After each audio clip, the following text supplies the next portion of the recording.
New York never sleeps. The streets are never silent. Cars honk. People rush past. Somewhere, someone is yelling. And somewhere else, a drunken man is laughing too loudly. But despite the crowd and the noise, some people remain alone. For Mike, this night was like every other night. Cold, merciless, and never-ending. Wrapped in an old blanket, he sat in a quiet corner of the sidewalk. His hands were turning blue from the cold. His stomach was empty. But this was nothing new. This was his life. Suddenly, a faint whimper broke the silence. It was so soft that, if the city noise had been any louder, he would have missed it. But he didn't. The sound went straight to his heart, a sound full of pain, desperation, and maybe a plea for help. Mike turned his head, looking around. Nothing. He moved a little forward towards a dimly lit alley. The whimper came again. This time, it was clearer. There, near a trash bin, a small dog was shivering. It was a tiny golden-furred dog, maybe a golden retriever mix. But it looked terrible. Its fur was tangled and dirty. Its ribs were visible. And in its eyes, there was something that cut straight through the heart. Silent pleading. Mike stared at the dog for a moment. He's homeless. Just like me, he thought. In New York, being homeless wasn't unusual, but he knew that for a human, survival was hard. For an animal, it was hell. "Hey there, little one, what are you doing here?" Mike spoke softly. The dog lifted its head but didn't move. It was scared, yet in its eyes there was something Mike had seen in many homeless people before. Hope. "Are you hungry?" Mike reached into his coat pocket and pulled out the only thing he had, a day-old sandwich. He paused for a moment. "This is my only meal for today," he thought. But then he placed the sandwich on the ground. The dog looked at him first as if making sure. Then, slowly, it sniffed the sandwich and began eating. Mike felt a strange warmth inside. This was the first time he had shared his little happiness with someone else.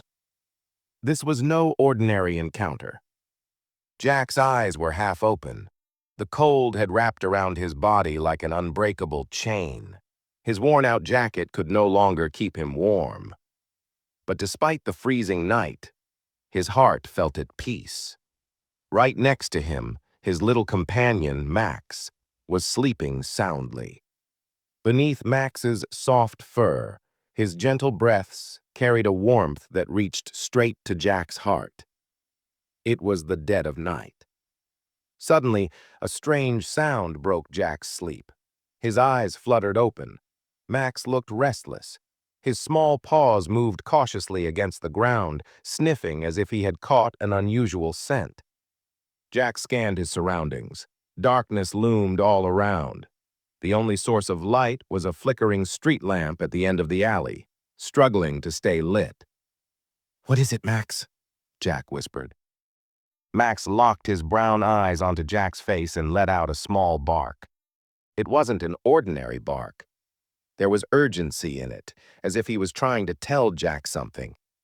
Jack pulled his old backpack over his shoulder and looked at Max. "All right, let's see what's going on." Max started walking ahead, his nose close to the ground, following an invisible trail. Jack followed closely behind. As they reached the corner of the alley, Jack's eyes widened in surprise.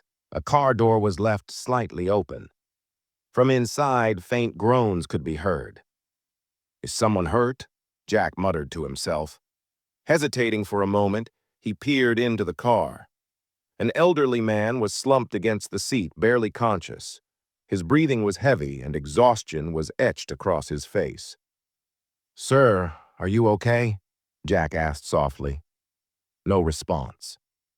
Max nudged the man's hand gently with his nose, as if trying to wake him up. Jack knew he had to get help. Fast. "Stay here, Max, I'll find someone." Jack sprinted toward the nearest gas station, a place where he often spent his nights. The night shift worker, Mark, recognized him. "Mark, call an ambulance. There's a man unconscious in his car." Jack's voice was filled with urgency. Mark didn't hesitate. He grabbed his phone and dialed 911 immediately. Jack ran back to the car and knelt beside the old man. Max was still sitting close, standing guard, his eyes filled with concern. Within minutes, the sound of sirens filled the street. Paramedics rushed in, carefully pulling the man out of the car and checking his vitals. One of the nurses turned to Jack. "Do you know him?" Jack shook his head. "No, I was just here when my dog sensed something was wrong." The nurse smiled at Max. "Your dog is very smart. He may have just saved a life." Jack felt a strange sense of pride. He looked down at Max and gently stroked his head. This was no ordinary night. The next evening, as Jack walked past the same alley, a voice called out to him. "Hey, young man!" He turned around and saw the same elderly man, looking much better now. The man smiled warmly. "My name is William. If it weren't for you and your dog, I might not be here today. You saved my life." Jack smiled back. "It was Max. I just followed him." William reached into his coat pocket and pulled out a small card. He extended it to Jack. "I own a small cafe. If you ever need anything, food, shelter, or just a warm place to rest, my doors are always open for you." Jack took the card, an unfamiliar feeling stirring inside him. Was this fate taking a new turn? Max rested his head on Jack's foot, as if sensing the change. Jack looked down at him and smiled. "Maybe things are finally about to change, Max. Maybe we were meant for something more." The night was dark. The streets were empty. A cold wind was blowing gently. Jack and Max stood in front of William's cafe, looking at the card William had given them the day before. Jack's fingers trembled slightly. Was it the cold, or was it the fear of a new beginning? He wasn't sure. "Should we go in, Max?" Jack asked, looking at his companion. Max wagged his tail and circled around Jack's feet, as if agreeing with the decision. Jack took a deep breath and pushed the door open. The moment he stepped inside, a warm and comforting aroma filled his senses. The smell of freshly brewed coffee, warm bread, and a hint of spices lingered in the air. A few people were seated inside. Most of them were elderly, quietly sipping their coffee. A waiter, possibly one of William's employees, stood behind the counter. Jack looked around. William was nowhere to be seen. "Can I help you?" a gentle voice called out. Jack turned around to see William approaching with a warm smile. "You came?" William's eyes sparkled with delight. "Yeah, I thought maybe I shouldn't waste this opportunity," Jack said hesitantly. "That's a great decision, son." William patted his shoulder. "Come, sit inside. I'll bring you something." Jack pulled out a chair near a table and sat down. Max lay comfortably at his feet, his brown eyes carefully observing everything. Within moments, William returned with a cup of hot chocolate and a plate of sandwiches. "Here, eat first, then we'll talk." Jack nodded and took a bite. He hadn't realized how hungry he was. Maybe he hadn't had a proper meal in days. William watched him closely, his eyes filled with warmth and kindness. "Jack, I don't know much about you, but after what happened last night, I know one thing. You have a good heart, and I need honest people like you." "What do you mean?" Jack asked, curious. "I want you to work here, in my cafe." Jack was stunned. "Me? But I've never worked in a cafe before. I don't know much." William chuckled. "Everything can be learned, son, and I believe you deserve a chance." Jack's mind was racing with questions. Could he really do this? Was he ready for this change? He was used to life on the streets where every day was a struggle. But here, William was offering him something, a new life. I can try," Jack finally said. "That's the spirit," William grinned. "You'll start tomorrow. I'll teach you everything, and don't worry. Max can stay here too." Max wagged his tail as if he understood, happy with the decision.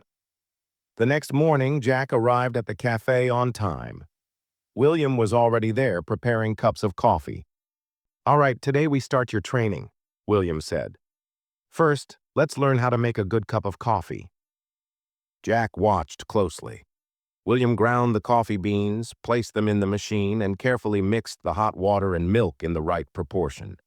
Within moments, a rich aroma filled the air. "Here, taste it." William handed a cup to Jack. Jack took a sip and widened his eyes.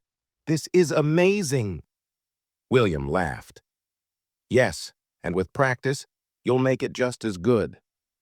The next few days felt like stepping into a new world. Jack learned to make coffee, take orders, and talk to customers. He made mistakes at first, but William always guided him patiently. Max became a favorite at the cafe. He sat near the door, greeting customers. Some regulars even brought him treats, and he welcomed them with a wagging tail. As time passed, Jack started feeling different. He no longer felt lost or homeless. He had a purpose, a place where he belonged. But fate is never predictable. One night, as Jack was closing the cafe, a sudden commotion came from outside. He hurried to the door and saw a group of strangers trying to grab Max. "Hey, what are you doing?" Jack shouted angrily. One of the men smirked. "This dog looks valuable. Maybe we should take him." Jack's heart pounded. "He's my friend. Leave him alone." One of the men stepped closer, but before he could act, Max barked loudly and snapped at his hand. The man stumbled back. At that moment, William rushed out of the cafe. "Get out of here before I call the police!" William's deep voice echoed in the night. The men hesitated, then turned and ran. Jack sighed in relief. He knelt beside Max and hugged him tightly. "I won't let anything happen to you, Max." William looked at Jack. "The world isn't always kind, but remember, you have a place here. You are safe." Jack nodded. "Yeah, and I'm not giving up on this life." The cold wind still blew, but Jack felt warmth inside. This was a beginning, a new life, a new journey. It was late at night. The cafe had closed, and William, Jack, and Max were inside. William's cafe had become Jack's second home, and Max had also found his place here. After a long day, Jack finished cleaning up and sat down at the table with William. "Life is strange, isn't it?" William said, swirling his cup of coffee. Jack nodded. "Yeah. A month ago, I never imagined I would have a job, a place to stay, and someone who actually cares about me." William smiled. "Life is always unexpected, but it's up to you how you take the opportunities it gives you." Jack looked at Max, who was lying near them. "If it wasn't for him, I would have never made it here." Hearing his voice, Max wagged his tail and rested his head on Jack's foot. William chuckled. "This dog is nothing less than a blessing for you." Jack took a deep breath. "Yeah, but what happened today? Those men tried to take Max, and the thought of losing him, it scares me." William's expression turned serious. "Maybe we should do something to make sure Max stays safe." The next day, Jack followed William's advice and took Max to a vet clinic for a full checkup and to get him a microchip. "This chip is important," the vet explained. "If God forbid Max ever gets lost, anyone can scan him and find you." Jack let out a sigh of relief. That was a good decision. "William is always right." The vet nodded.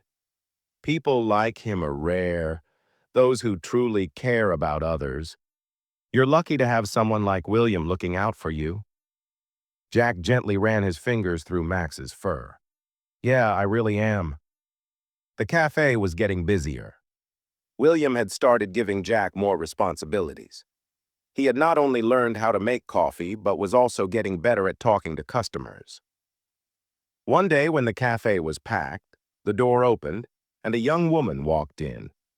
Her deep blue eyes held a quiet mystery, and her long brown hair cascaded over her shoulders with effortless grace. For the first time, Jack found himself staring at someone with such intensity. William noticed her too and smiled. "Jean," he greeted warmly. She smiled back and stepped forward. "Hey, William. It's been a while. I thought I'd drop by." William glanced at Jack. "Jack, this is Jean, an old friend of mine, and probably the most brilliant photographer in the world." Jack gave a small smile and extended his hand. "Hi, I'm Jack." Jean shook his hand. "You're new here?" "Yeah, I work here, and I'm learning." Jean studied him for a moment and nodded. "That's good. Learning new things. That's how people move forward in life." Before she could say more, Max walked up to her, wagging his tail. "Oh, and who is this?" Jean asked with delight. "This is Max, my companion," Jack said, gently stroking Max's head. Jean knelt down and softly ran her fingers over Max's fur. "He's beautiful, and he feels special." Jack smiled. "He really is." Jean stayed for a while, catching up with William and having light conversations with Jack. But Jack had a feeling. Something about Jean was different, like she was carrying a burden, something she wasn't saying out loud. As she was about to leave, Jack hesitated, but then finally asked, "Are you okay?" Jean paused for a brief moment. Then, with a small smile, she said, "Life gets complicated sometimes, Jack." And with that, she walked out the door, leaving Jack with more questions than answers. That night, after the cafe had closed, Jack turned to William. "What's Jean's story? She seemed troubled." William sighed. "Jean has always been a free spirit, but a few years ago, something happened, something that changed her life." Jack frowned. "What happened?" "Her brother went missing," William said quietly. "And ever since then, she's been searching for him." Jack's eyes widened. "Missing? How?" "It's a long story," William said, "but Jean never gave up. She travels all over the world, meets people, follows leads, always hoping that someday, somehow, she'll find him." Jack felt a strange connection to her struggle. He had lost so much in his own life. Maybe I can help her," Jack murmured to himself. William smiled. "Maybe fate is already guiding you towards that path, Jack." The next morning, as Jack arrived at the cafe, he noticed something near the door, a small envelope. Frowning, he picked it up. His name was written on it. He quickly opened it. Inside was a photograph, Jean with a young man, her brother, and below it, a note. "If you ever find a clue, let me know." Jack stared at the picture, and in that moment, he knew. His journey and Jean's were now leading to the same destination. Max nudged Jack's leg, resting his head on his foot, as if sensing that something was about to change. Jack sat outside the cafe, staring at the picture in his hands. The frozen smiles of Jean and her brother seemed trapped in time, as if the moment had been preserved forever. He took a deep breath and ran his fingers through Max's fur. "Can I really help her?" Jack murmured to himself. Max wagged his tail as if reassuring him. Jack folded the picture and slipped it into his pocket. William had said that fate was leading him down a path. Maybe this was the one. The next morning, Jack called Jean. "Jean, I want to meet you. Can you come to the cafe today?" There was a brief silence on the other end. Then Jean's voice came through. "All right, I'll be there in the afternoon." Jack put down the phone. His heartbeat quickened. He wasn't sure what he would say to her, but he knew. This meeting was important. When Jean arrived, Jack wasted no time. He handed her the picture. "Why did you leave this for me?" Jean gazed at the photo, her fingers tracing its edges. "I don't know. Maybe because I hoped you could help." "What was your brother's name?" "Eric." Jack thought for a moment. "Have you found any clues?" Jean let out a slow breath. "A few years ago, Eric came to New York, but then he vanished. I searched everywhere. I went to the police, but nothing." "Do you think he could still be alive?" Jean closed her eyes as if steadying herself. "I don't know, but I can't give up hope." Jack nodded. "I want to help you. I don't know how much I can do, but I'll try." For the first time, Jean looked straight into Jack's eyes. "Why? Why do you want to help me?" Jack fell silent. He had no clear answer, just a strange feeling, as if this journey wasn't just Jean's, but his too. The next day, Jack told William everything. William nodded with a small smile. "It's good that you want to help someone, Jack. But be careful. Some secrets, the deeper you dig, the more dangerous they become." "I know, but I have to try." William thought for a moment. Then he said, "All right, I'll talk to someone. Maybe we can find something about Eric." That night, after the cafe closed, Jack and Max walked through the streets. Jack had decided to go to the places in New York where Eric was last seen. He started asking around, but no one had any real answers. He spoke to some homeless people, but they hadn't seen anyone like Eric. Max sniffed the air, his nose working tirelessly. Suddenly, he stopped near an old store. Jack frowned. "What is it, Max?" Max began pawing at the ground. Jack crouched down. There, partially buried under dust and dirt, was an old newspaper. He picked it up and brushed it off. A picture. His breath caught. It was Eric. Jack's eyes scanned the article. It was from 3 years ago. "Unknown man found injured. Taken to hospital. Identity still unknown." Jack's heart pounded. Could it be Eric? Without wasting a second, he pulled out his phone and dialed Jean. "Jean, I found something. We need to meet." Jack ended the call and took a deep breath. The old newspaper in his hands had a blurry picture of Eric, but it looked very similar to the photo Jane had given him. Was this just a coincidence, or was it really a clue? Max rubbed his head against Jack's leg as if trying to comfort him.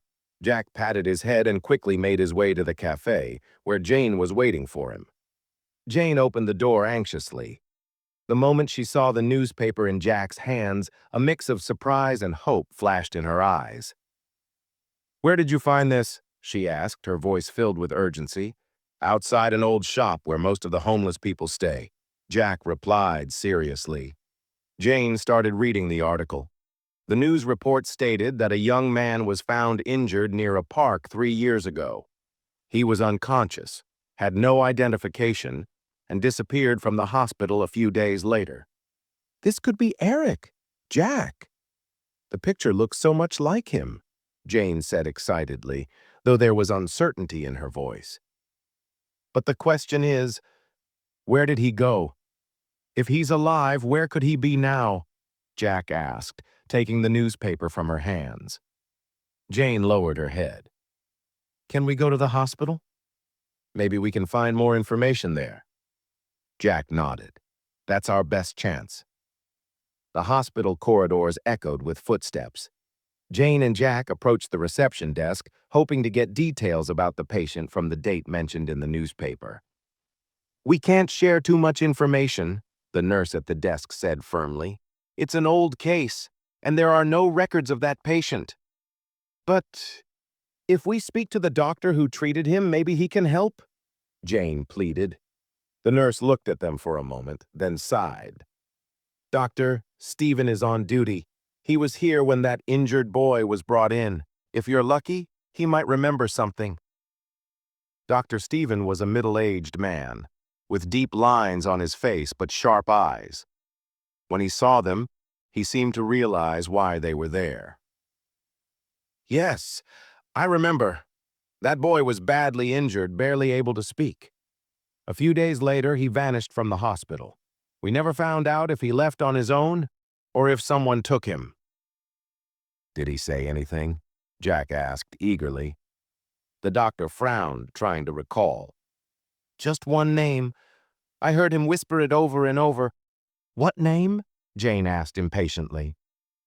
Alex. Jane's eyes widened in shock. Alex?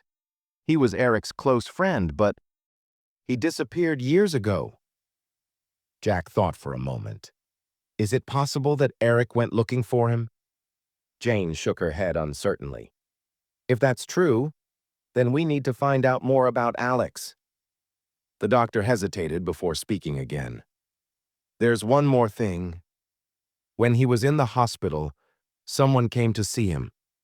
A man who seemed suspicious. I asked the nurse to keep an eye on him, but the next morning, both of them were gone. What did the man look like? Jack asked immediately. The doctor shrugged. Tall, thin, wearing a cap. I don't have much more information, but I still remember his eyes, cold and empty. After leaving the hospital, Jane was unusually quiet. She kept rubbing her hands together, lost in thought. Are you okay? Jack asked gently. Jane looked up and forced a small smile. Yeah, it's just, this is a lot to take in. I never imagined I'd find anything about Eric, and now one mystery after another is unfolding. Jack looked at her with understanding. We'll find him, Jane. Jane took a deep breath and ran her fingers through Max's fur as he silently walked beside them. I hope so, Jack. I really hope so. Jane's face was filled with confusion. The more they moved forward in Eric's case, the more questions arose. Who was Alex? Who was the suspicious man who came to the hospital? And most importantly, where had Eric disappeared?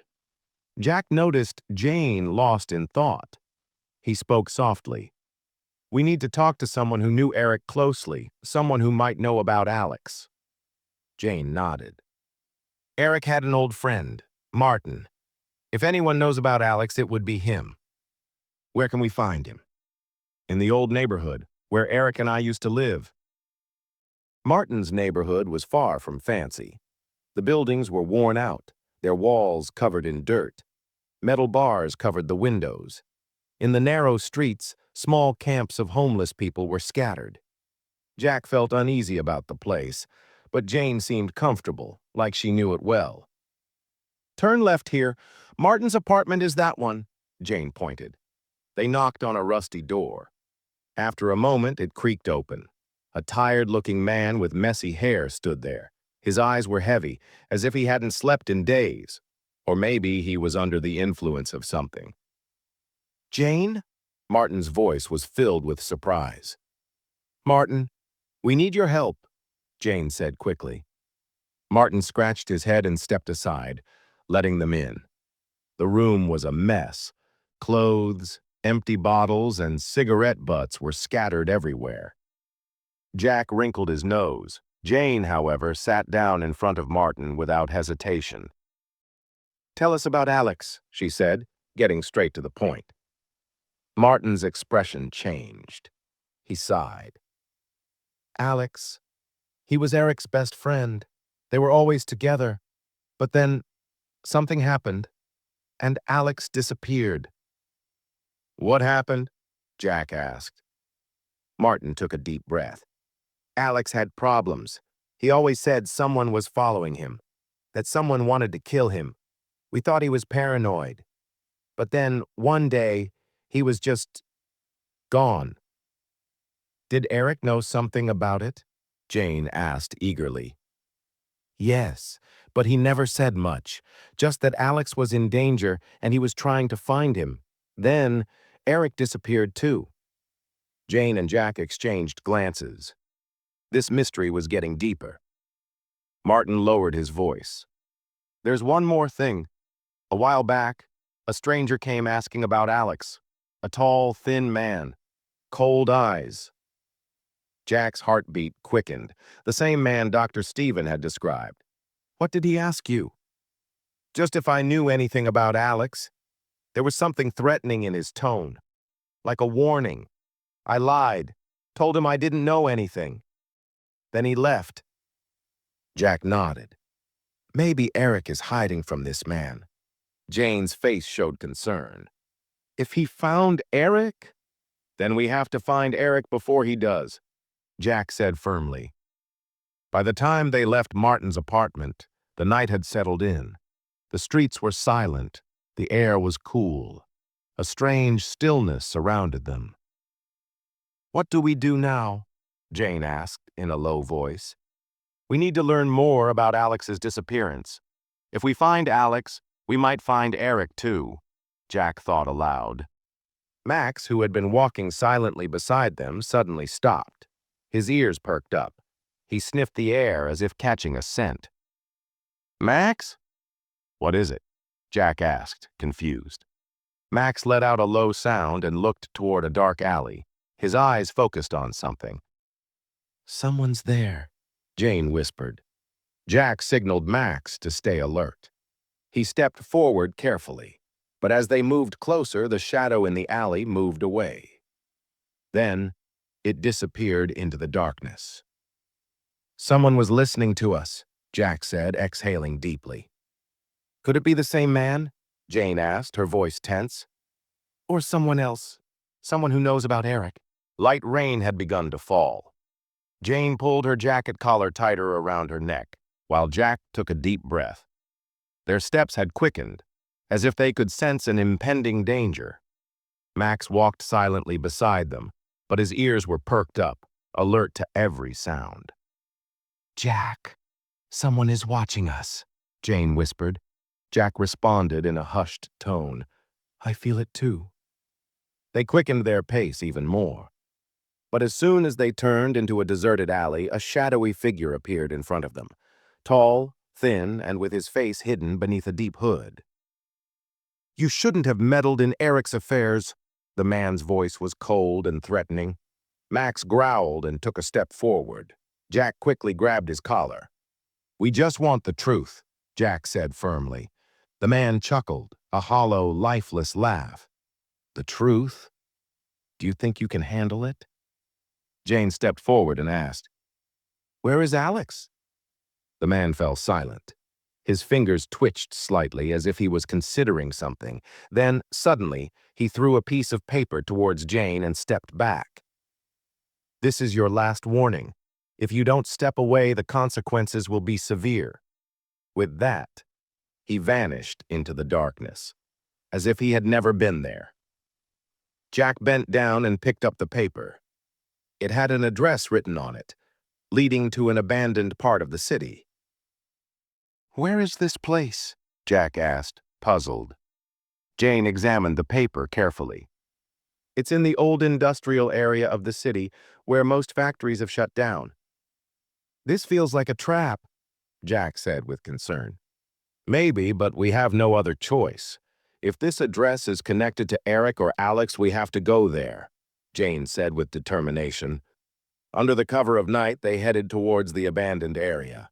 Upon arrival, the scene was exactly as Jane had described: dark, crumbling factories, shattered windows, and empty streets. "There's nothing here," Jack whispered. But Max sensed something. He lowered his nose to the ground, sniffed carefully, and then started walking in a particular direction. "He's leading us somewhere," Jane said in surprise. They followed Max, and within moments, they stood before an old, rusted door. It was slightly ajar. Jack hesitated for a moment before pushing it open. The door creaked as it moved, making the darkness inside seem even more ominous. "Are you ready?" Jack whispered. Jane nodded, and they both stepped inside. As soon as they entered, an eerie silence surrounded them. Somewhere in the distance, the sound of dripping water echoed. The old factory machines were covered in rust, and everything was coated in a thick layer of dust. Suddenly, Max barked loudly. Jack and Jane both froze. "What is it?" Jane asked quickly. Max was staring intently at a specific spot. Jack took out his flashlight and shone it in that direction. There was an old locked door with a heavy chain around it. "Why is this door locked?" Jack murmured. Jane scanned the surroundings and spotted a metal rod on the floor. She picked it up and struck the chain. Within moments, the chain broke apart. Jack pushed the door open. As soon as they saw what was inside, their eyes widened in shock. In the corner of the room lay a man. His hands were tied, and he appeared to be semi-conscious. Jane rushed forward. "Eric?" The man weakly lifted his head. "Jane?" "Thank God you're alive." Tears welled up in Jane's eyes. Jack quickly untied Eric's ropes. "What happened to you?" Eric took a shaky breath. "Those people, they're after Alex. They wanted to kill me too." "Who are they?" Jane asked urgently. Eric struggled to speak. "You have to leave. Quickly. They're coming." Jack and Jane exchanged a worried glance. Outside, the sound of approaching footsteps grew louder. "We need to get out of here now," Jack said urgently. Max growled again, sensing the danger drawing near. Would they escape in time, or was the danger already too close? Jane's heart pounded. The sound of footsteps outside was getting louder. Jack quickly scanned the room, searching for another way out. But the room was small and closed off. Eric was still semi-conscious, and Max stood near the door, growling continuously. "Find another way out," Jane whispered urgently. Jack spotted an old cupboard in the corner. Behind it, there was a small vent, leading to another part of the building. "We can escape through here," Jack said quickly and started pushing the cupboard aside. Jane immediately helped, and within moments the vent was accessible, but it was high up. Getting Eric through would be difficult. "We need to hurry," Jane said, panic creeping into her voice. A loud voice shouted from outside, followed by a heavy bang. Someone was trying to break the door down. Max started barking furiously. He could sense the danger closing in. "Jane, you go first," Jack commanded. "No, we get Eric out first," Jane insisted. Jack grabbed Eric by the shoulders. "We're getting you out of here. Use all your strength." Despite his weakness, Eric tried to pull himself up. Jane and Jack used all their force, and after a few moments of struggle, Eric was through the vent. Now it was Jane's turn. She quickly climbed up with Eric helping her from the other side. Jack glanced back at the door. It shook violently as another kick hit it, making the hinges loosen. "Max, come on!" Jack signaled. Max immediately ran towards him. Jack lifted him up, and Jane pulled him through to the other side. Now, only Jack remained. He was about to climb when the door burst open with a loud crash. Two figures entered, their faces hidden in shadows. Guns glistened in their hands. "Stop right there!" one of them shouted. Jack had no time to think. He pulled himself up quickly, but a gunshot echoed through the room. "Get down or we shoot!" the second man threatened. But Jack was already outside the vent. Jane and Eric grabbed his arms and pulled him through. "Run!" Jane screamed. They sprinted through the dark alleyways of the abandoned factory, Max running beside them. Their breaths were uneven. They kept running through the darkness until they reached the back of an old building and finally stopped. "Who are these people, and why did they want to kill you?" Jack asked Eric. Eric caught his breath and spoke slowly. "This is all because of Alex. He knows something dangerous." "What does he know?" Jane asked anxiously. Eric looked around nervously. "He knows a secret. If it gets out, it will destroy some very powerful people. That's why they want to get rid of him. And they wanted to silence me too. Then we have to find Alex, Jack said firmly. Eric nodded. Yes, and fast. Because if we don't get to him first, they will. Jane finished his sentence. Their eyes met. A single question hung between them. Would they find Alex in time? Or would their enemies reach him first? The night had grown darker. The danger lurking in the city's lights felt even closer. Jack, Jane, Eric, and Max were hiding in an old, deserted alley. Time was running out, and Alex's life was in danger. We need to get to Alex right away, Jane said in a nervous voice. Eric took a deep breath, as if about to make a difficult decision. I know where he might be, but going there could be dangerous. Who cares about danger now? Jack shrugged. We've come this far. There's no turning back. Eric nodded and pulled out a small note with an address written on it. It's an old warehouse. Alex used to hide there when things got bad. If he's alive, he might be there. Jack took the note and quickly figured out the direction. It's not too far. We have to go on foot to avoid suspicion. And what if they get there first? Jane asked, worried. Then we have to get there before they do, Jack said firmly. The streets were silent. The four of them moved carefully, like shadows. Max was leading the way, alert at every step. Jack's heart was racing, but his mind was focused. As they neared the warehouse, a faint glow of light flickered through a broken window. The place looked abandoned, but something was happening inside. Someone's in there, Eric whispered. Could it be Alex? Jane asked. Only one way to find out, Jack said as he moved closer to the door. Max let out a low growl, sensing danger ahead. Jack signaled the others to stay back and peered through the narrow gap in the door. Inside, Alex was sitting on a chair, bruises covering his face. He was talking to someone.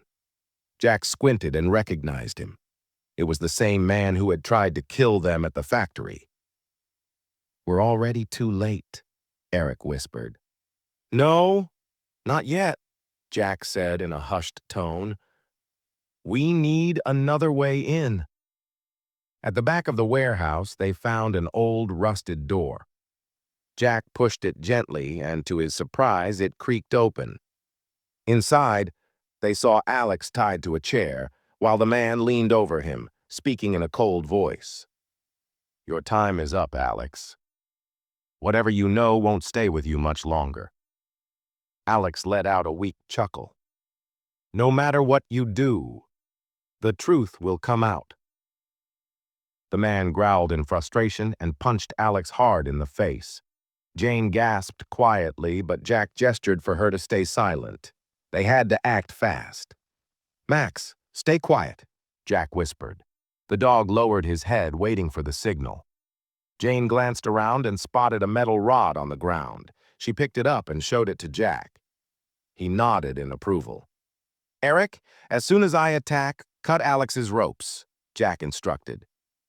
Eric quickly pulled out a small knife he had taken from the factory and nodded. Jack counted to 3 and then struck the man hard on the head with the rod. What? The man spun around angrily, but Jane delivered another blow, knocking him to the ground. Eric rushed to Alex and started cutting the ropes. You have no idea what mistake you've made! The man groaned and reached into his coat for a gun. But before he could grab it, Max lunged at him, biting his arm. The gun fell to the floor. Good boy, Max, Jack praised. As soon as Alex was free, he stood up shakily. They won't stop now. We have to get out of here. Under the cover of night, they ran out of the warehouse. Gunshots echoed behind them. They vanished into the dark alleys, moving like shadows. Max ran beside them as if protecting them all. Soon, they reached a safe spot. Alex looked at each of them and then turned to Jack. You saved my life. How can I ever thank you? Jack smiled. It was all Max. We just followed his lead. Max wagged his tail happily, and Alex reached down to pet him gently. "The information you have is crucial," Eric told Alex. "We need to get it to the authorities immediately." "Yes," Alex said firmly. "It's time for the world to know the truth." Morning light began to spread across the sky. Jack took a deep breath. Life was still dangerous, but now he wasn't alone. He had Jane, Eric, and most importantly, Max, the dog who had led him to a new path. "Times are changing, Max," Jack whispered. Max seemed to nod in agreement and let out a happy bark. Their journey was far from over, but now they had hope. If this thrilling journey of Jack, Max, and Jane kept you on the edge of your seat, let us know in the comments. Have you ever experienced a moment where a loyal companion like Max became a true hero? Share your stories below. We'd love to hear them. And don't forget to like this video, subscribe to our channel, and stay tuned for more gripping tales of courage, loyalty, and survival. Because sometimes the strongest bonds are forged in the face of danger.